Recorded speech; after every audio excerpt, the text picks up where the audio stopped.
अस्सलाम वालेकुम नाज़रीन, अवामी ब्लॉग के साथ मैं हूं खालिद भट्टी। उम्मीद है आप सब खैरियत से होंगे।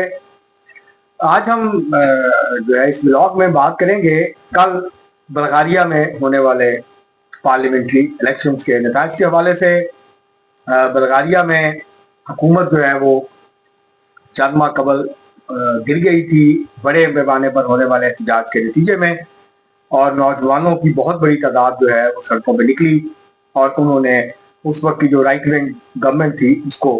जो है वो मुस्ताफी होने पे मजबूर कर दिया। तीन बड़े इशूज थे जिसकी वजह से हुकूमत के खिलाफ गम और गुस्सा बढ़ा और फिर आवाम सड़कों पे निकल पड़ी। एक इशू तो करप्शन था और लोगों को शिकायत थी कि करप्शन बहुत बढ़ गई है मुल्क में। दूसरा जो इशू था बड़ा वो था ओलिगार्ची का कंट्रोल, और मतलब ओलिगार्ची जो है वो कहते हैं, जैसे पाकिस्तान में कहा जाता है कि लीड कैप्चर है, एक मखसूस लोगों का तबका जो कि जिन्होंने जो है जब सोशलिज्म का खात्मा हुआ, जब जो पुराना निज़ाम था वहाँ पे सोशलिस्ट निज़ाम था, सारे मशरकी यूरोप में था, बल्गारिया में भी था। जब वो बिखरा तो उसके बाद कुछ लोग जो हैं वो बहुत ज्यादा अमीर हो गए। उन्होंने प्राइवेटाइजेशन से फायदा उठाया, रियासती रिसोर्स से फायदा उठाया, और जब market economy I, new liberalism का आगाज हुआ, तो उसके नतीजे में वो बहुत उनके पास दौलत जमा हो गई और दूसरी तरफ आवाम की हालत जो है वो दिन ब दिन खराब होती गई। तो उनके लिए इस्तेलाह इस्तेमाल होती है ओलिगार्ड्स। और वो ओलिगार्ड, उनको लोगों को शिकायत थी कि ओलिगार्ड बहुत मजबूत हो गए हैं, बहुत ताकतवर हो गए हैं, उनके पास बहुत दौलत जमा हो गई है और वो दोनों हाथ से बल्गारिया को लूट रहे हैं। तो दूसरा जो इशू था वो ये था। तीसरा इशू था कि महंगाई बहुत बढ़ गई है और लोगों का म्यार जिंदगी मुसलसल गिर रहा है, और उसकी वजह से लोगों की मुश्किलात हैं, जो माशी मुश्किलात हैं वो बहुत बढ़ गई हैं। तो ये वो इशूज थे जिसके गिर्द ये तहरीक खड़ी हुई, उसके लिए हुकूमत को जाना पड़ा और फिर ये आम इंतखाबात जो है वहां पे पार्लियामेंट्री इलेक्शन में 240 नशिस्तें थी। 240 नशिस्तों के लिए जो है वो इंतखाबात हुए, और हैरान कुन तौर पर नई बनने वाला एक कोलिशन थी, एक नई आप उसे इत्तेहाद कह लें, जिसकी क़यादत साबका सदर जो है वो रोमन रेडेफ कर रहे थे, और उन्होंने सदारत से इस्तीफा दिया और पार्लियामेंट्री पॉलिटिक्स को उन्होंने ज्वाइन करने का फैसला किया। उन्होंने प्रोग्रेसिव बल्गारिया के नाम से, जिसमें सोशलिस्ट पार्टी भी थी, जिसमें और बहुत सारे प्रोग्रेसिव ग्रुप्स भी थे, तो ये एक सेंटर लेफ्ट जो है उन्होंने कोलिशन बनाया, और इस कोलिशन ने जो है 131 नशिस्तें हासिल कर ली 240 में से, जो कि तनहा हुकूमत बनाने के लिए काफी है। 121 नशिस्तें चाहिए थी, उनके पास इस वक्त 131 नशिस्तें हैं। ये एक नया कोलिशन था पॉलिटिकल, जिसका मैंने कहा सेंटर लेफ्ट, और उन्होंने करप्शन के खिलाफ बात की, ओलिगार्ची के खिलाफ बात की। उनका ये मौकफ था कि अब वक्त आ गया है कि ये ओलिगार्ची है, जिसको लीड कैप्चर भी आप कह सकते हैं, इसका खात्मा किया जाए, करप्शन का खात्मा किया जाए, और जो पुराना निज़ाम है इसको जो है वो दुरुस्त किया जाए, इसको ठीक किया जाए। तो ये जो उनका नारा था, ये जो उनकी कैंपेन थी, वो लोगों तक पहुंची और लोगों ने उनको रिस्पॉन्ड किया, और 43% वोट मिले, 131 नशिस्तें उनको मिल गई। जो छोटे छोटे जैसे सोशल डेमोक्रेट्स और इस तरह की और बहुत सारी वहां पे पार्टियां थी, जो कि सेंटर लेफ्ट और लेफ्ट पार्टियां थी, उनको भारी नुकसान जो है वो उठाना पड़ा, उनकी नशिस्तें कम हो गई। और इसी तरह जो राइट विंग पॉपुलिस्ट पार्टियां थी उनकी हमायत में भी कमी वाक़या हुई, और जो अल्ट्रा नेशनलिस्ट हैं वो अलबत्ता अपनी जो सपोर्ट है उसको बरकरार रखने में कामयाब हुए, लेकिन उनको बहुत ज्यादा नशिस्तें नहीं मिली।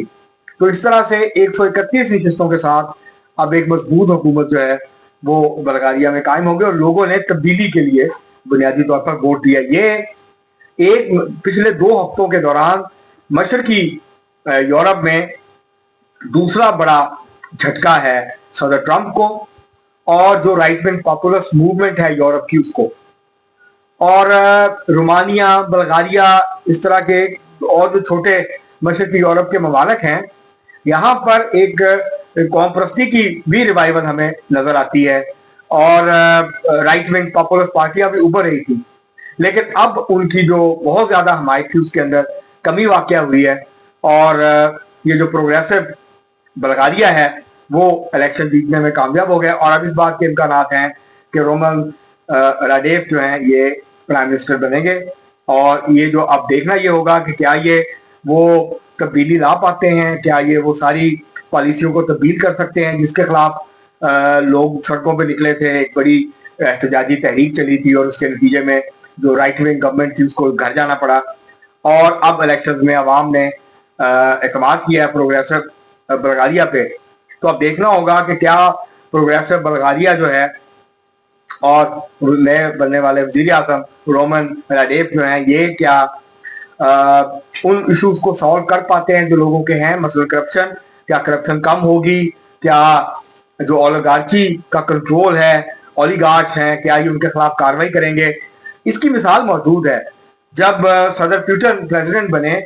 तो उसके बाद उन्होंने जब इकोनॉमी पे कंट्रोल हासिल करने की कोशिश की तो ओलिगार्च जो थे इन्होंने उनके राह में रुकावट बनने की कोशिश की, जिसके बाद फिर सदर पुतिन ने उनके खिलाफ एक बड़ा क्रैकडाउन किया। बहुत ज्यादा जो ओलिगार्च थे जिन्होंने दौलत बाहर जमा की हुई थी अरबों डॉलर, वो तो बाहर भाग गए। और चेल्सी, अगर आप लंदन में चेल्सी में जाएं, चेल्सी एक इलाका है उनका और चेल्सी के नाम से मशहूर जमाना फुटबॉल क्लब भी है, जो कि बरतानिया के 3 जो बड़े फुटबॉल क्लब्स हैं 4 उनमें से एक है। और चेल्सी का जो इलाका है वहां 35 से 40 हजार रशियंस रहते हैं और उसमें बहुत कम होंगे जो आम आदमी होगा, वो सारे अपर मिडिल क्लास के और ओलिगार्च हैं जिन्होंने जब सोवियत यूनियन का में कम्युनिज्म का सोशलिज्म का खात्मा हुआ, सरमायादारी की बहाली हुई और उसके बाद बड़े पैमाने पे प्राइवेटाइजेशन हुई तो उससे फायदा उठाया, दौलत के अंबार लगाए और वो जो है बाद में जब सदर पुतिन बने बोरिस येल्सिन के दौर में तो वो बड़े खुश थे, लेकिन जब सदर पुतिन ने जो है वो पॉलिसियां तब्दील की और रूस की रियासत ने अपनी गिरफ्त मजबूत की तो उसके नतीजे में वो भाग गए। बहुत सारे अपने असासे जो थे वो छोड़ गए रूस में। तो 12 इसी किस्म का, अगर आपने ओलिगार्ची को खत्म करना है तो फिर आपको रियासत की मुदाखलत बढ़ानी होगी और वो जो दौलत नजायज जराए से कमाई गई है उसको उन जराए को, उस तरीकाकार को, उन रास्तों को बंद करना पड़ेगा, जिसके नतीजे में ये ओलिगार्ची जो है वो वजूद में आती है। तो अब देखते हैं कि क्या लोगों का म्यार जिंदगी बुलंद करने के लिए प्रोग्रेसिव बल्गारिया क्या करती है, इसी तरह से करप्शन के खात्मे के लिए जो है वो क्या इकदाम उठाते हैं। दोबारा ये एक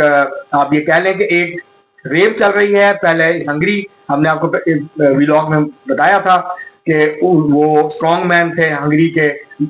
ईस्टर्न यूरोप के, उनको शिकस्त का सामना करना पड़ा। जेडी वैंस जो है नायब सदर अमेरिका के, वो उनकी इलेक्शन कैंपेन में गए थे, लेकिन यहाँ क्योंकि प्रोग्रेसिव बल्गारिया इलेक्शन लड़ रही थी और राइट विंग पॉपुलर्स थे जो हुकूमत से निकाले गए थे अवामी एहतजाज के नतीजे में, तो यहाँ तो जेडी वैंस या अमेरिकी अहदेदार नहीं आए। लेकिन बहरहाल ये एक दूसरा बड़ा धचका है और एक जो आप इसको सेंटर लेफ्ट कह सकते हैं, एक सोशल डेमोक्रेटिक टाइप पार्टी है जो कि इक़्तिदार में वापस आई है। तो ऐसा लगता है कि एक तब्दीली की लहर है जिसने मशरकी यूरोप को अपनी जो है वो लपेट में लिया हुआ है और काफी बड़ा ये जो नताइज हैं बल्गारिया के, ये काफी बड़ा धचका है राइट विंग पॉपुलर्स जो पार्टियां हैं और जो बहुत ज्यादा लिबरलिज्म की हामी जो पार्टियां हैं उनके लिए ये मशरकी यूरोप में दूसरा बड़ा झटका। अब तक के लिए इतना ही, बहुत शुक्रिया।